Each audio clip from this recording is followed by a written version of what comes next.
असाना sir, मैं आपसे भी समझना चाहूंगी, डॉक्टर शाहीन वो सबसे ज्यादा लीथल है इसमें, इन सब में सबसे ज्यादा रेडिकलाइज्ड, और सबसे बड़ी चुनौती वही है।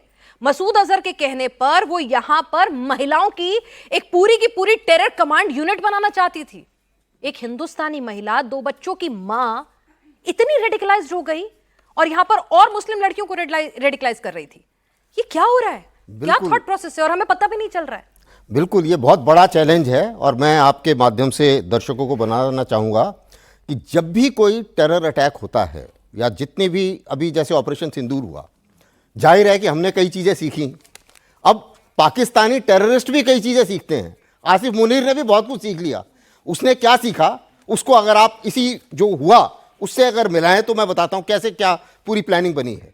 सबसे पहले उन्होंने वो सोचा कि अगर हम वहाँ से टेररिस्ट भेजते हैं और वो कुछ लोगों को मारता है तो जाहिर है कि सीधा सीधा अगला अटैक हमारे ऊपर आएगा, क्योंकि मोदी जी ने बोल दिया कि अगला टेरर अटैक का मतलब लड़ाई। तो ऐसा करो कि वहीं के आदमी पकड़ो ताकि वहां के लोग जब पकड़े जाएं तो वो हमला पाकिस्तान की तरफ डायरेक्ट ना हो, पहली बात। दूसरी चीज ये है कि उनके हैंडलर पहले पाकिस्तान में होते थे, तो उससे जो है कम्युनिकेशन से हम लोग जोड़ पाते थे कि नहीं, ये हमला पाकिस्तानियों ने कराया। अब इन्होंने क्या करा, वो हैंडलर को भी शिफ्ट कर दिया, उसको शिफ्ट कर दिया टर्की में। अब इन सब के ये जो मॉड्यूल बना है इसके हैंडलर्स थे टर्की में। उसके बाद में जहां तक आपने जो उस महिला की बात करी, अभी उस महिला के ऊपर कोई शक नहीं जाएगा, क्योंकि भारत में डॉक्टर और लेडी, उसके ऊपर कोई शक नहीं जाएगा। तो ऐसे लोगों को चुनो जिनके ऊपर शक ना जाए। तो उसको चुनने में सबसे इंपॉर्टेंट चीज क्या होती है कि इसी को हम लोग आज के जमाने में 4th जनरेशन वॉरफेयर कहते हैं। यानी कि अगर आप याद करें, जो आईएस होता था और अभी भी उनके आईएसकेपी एक है संगठन जो भारत के पीछे पड़ा हुआ है और भारत में टेररिस्ट एक्टिविटी कराना चाहता है, उनका तरीका ही यही था कि इंटरनेट के ऊपर रेडिकलाइज करो। तो इंटरनेट के ऊपर रेडिकलाइज एजुकेटेड होते थे। तो यूरोप में जितने उन्होंने लोगों को रेडिकलाइज करा वो सारे के सारे पढ़े लिखे थे।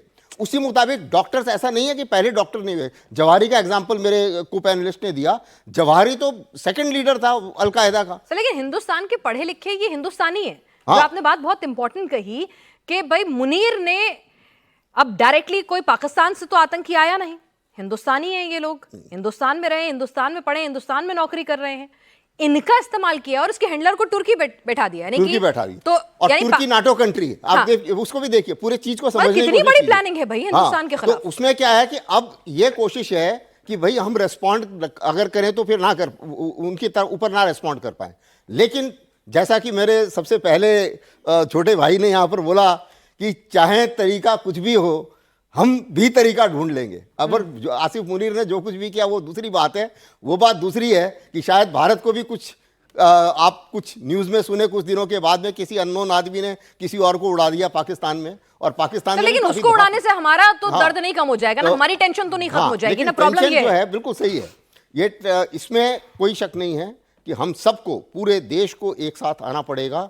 रेडिकलाइजेशन की सबसे बड़ी, मेरी सबसे ज़्यादा जो गुजारिश है वो है अपने मुस्लिम भाई बहनों से कि आप कृपा करके अपने लोगों को बताएं कि ये जो एक जुनून अननेसेसरी आया हुआ है कि भाई हम जो है अगर अभी जिहाद कर देते हैं और उसके बाद में शायद हमारे दूसरा, तीसरा, चौथा जन्म वो बहुत अच्छा हो जाएगा, इसलिए अभी इस जन्म में ये टेम्परेरी फेज है, ऐसे इस तरीके से उनको बरगलाया जाता है।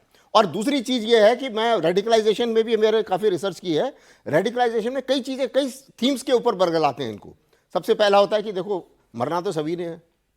दूसरी चीज़ ये है कि इस बार मर गए, अगर आप जिहाद में मरते हो तो आपके अगले 4-5 जन्म जो है वो बहुत वो हो जाएंगे। लेकिन ऐसा सर, ये कैसा इस्लाम है, ये कैसा मजहब है जो कह रहा है अपने ही मुल्क के लोगों को, अपने ही देश की, जिसकी देशभक्ति की बात कर रहे हैं, मिट्टी से प्यार सबसे पहली बात होती है जहां आप रह रहे हैं, उसी देश के खिलाफ आप जिहाद छेड़ दे, उसी के आम नागरिकों के खिलाफ आप जिहाद छेड़ दे, जो आपको पैसा दे रहा है, जो आपको नौकरी दे रहा है, जो आपको एजुकेशन दे रहा है, जहां आपके माँ बाप रहते हैं, जहां आप पले बड़े हैं, उसी के खिलाफ जिहाद छेड़ दें। और ये कौन सा रेडिकलाइजेशन है? छोटी सी बात और ये कहना चाहूंगा, देखिए यही वो देश है जिसने अब्दुल कलाम जैसे लोगों को जन्म दिया है और उनको पूछते हैं, चाहे वो हिंदू हो, चाहे मुसलमान हो, चाहे कोई भी हो, उसको उनको सब पूछते हैं। तो ऐसे ही लोग जो हैं और इसी मुताबिक जो ये एग्जाम्पल्स हैं, और क्यों हम ऐसे इनको मोटिवेट नहीं कर पाते कि वो भी ऐसा ही एग्जाम्पल और क्रिएट करें? तो क्रिएट कर सकते हैं, ऐसी बात नहीं है। तो यही सीख जो है। और दूसरी चीज जो किसी एक और को पैनलिस्ट ने कहा था, सस्पिशियस, हमें जो भी चीज हमारे आसपास हमें दिखता है कि ये शक वाली चीज है या शक वाली एक्टिविटी है, उसके ऊपर ध्यान करना चाहिए। और कुछ मेरी गवर्नमेंट से भी कुछ पॉइंट ऑफ व्यू है कि सबसे पहले देखिए, ये जो कानून है यूएपीए, ये बहुत कमजोर कानून है। हम कश्मीर में लड़ाई करी है हमने। अब इस कानून के तहत आप एक मुजरिम को उसको टेररिस्ट को पकड़िए, पुलिस को दीजिए, आपकी जिम्मेवारी है कि जी आप एफआईआर से ज़्यादा कुछ नहीं कर सकते, आपको देना ही पड़ेगा उसको। उसके बाद में वो जाएगा कोर्ट में, फिर छूट जाएगा। तो ये एक वीकनेस है। और ये जितने डॉक्टर हैं आधे से ज़्यादा ये समझते हैं कि चलो आज तो पूरा देश हल्ला कर रहा है, कोई बात नहीं, आज के कुछ दिन बाद फिर कुछ हम जिन्होंने इतना अल्फड़ा हॉस्पिटल खड़ा किया है, इतने पैसे लगाए हैं, वो हमारे लिए लॉयर भी कर देंगे और हमें छुड़वा भी देंगे। चलिए, तो यानी कि डर खत्म हो गया है, खौफ खत्म हो गया है। सोई साहब, ये खौफ इस स्लीपर सेल में, ये खौफ उस आवाम में जो रेडिकलाइज हो रहा है, कैसे पैदा करें? क्योंकि है तो हमारा ही आवाम, हम में से ही एक है ये। बिल्कुल, जैसे कि बाकी स्पीकर्स ने कहा है, मैं इसमें एक चीज जोड़ना चाहूंगा कि जो ब्रिगेड बहल ने, कॉमरेड बहल ने कहा था कि सब आंख और कान है। मुझे एक इंसिडेंट मैं बताना चाहता हूं अपना। मैं कश्मीर में जा रहा था अपने कमांडर्स के साथ, तो अचानक एक गाड़ी में जा रहे थे, क्यों आगे प्रोटेक्शन थी, पीछे प्रोटेक्शन थी। तो एक गांव का बंदा आया भागता हुआ कि साहब आगे पुलिया के पास एक तार सी ऊपर जाती हुई नजर आ रही है मुझे। तो हमने तुरंत गाड़ी रोकी, लोगों को फटाफट फैलाया जैसे नॉर्मल ड्रिल होती है, और पहाड़ी पे चढ़ना शुरू कर दिया, क्योंकि आगे हम जाते तो वहाँ पे वो ब्लास्ट हो जाता। और जैसे हमने पहाड़ी पर चढ़ना शुरू किया तो उसने वहाँ पे आईडी ब्लास्ट कर दिया और करके फिर वो भाग गए। हम नहीं पकड़ पाए क्योंकि वो हाइट पे काफ़ी ऊपर थे, और जब तक हम चढ़ के जाते वो निकल गए। तो हम लोग छोटी संख्या थी। तो लेकिन यहाँ पर मैं ये बताना चाहता हूँ कि जिस प्रकार से उसने एक आँख और कान, हम लोग नहीं देख पाते वहाँ, हम तो उड़ गए थे, आज मैं यहाँ नहीं होता।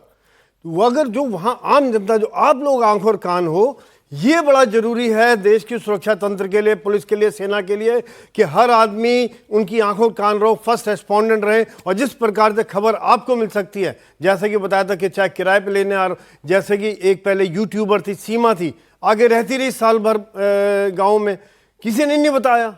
जब बाद में पकड़ी गई तो कहते कैसे एंट्री हुई, बीएसएफ क्या कर रही थी, आर्मी क्या कर रही थी, सीमा से कैसे आ गई। तो भैया आप क्या कर रहे थे? आपके पड़ोस में रही एक पाकिस्तानी आके रही, क्या आपका फर्ज नहीं बनता वहां पे पुलिस को बताएं या खबर करें?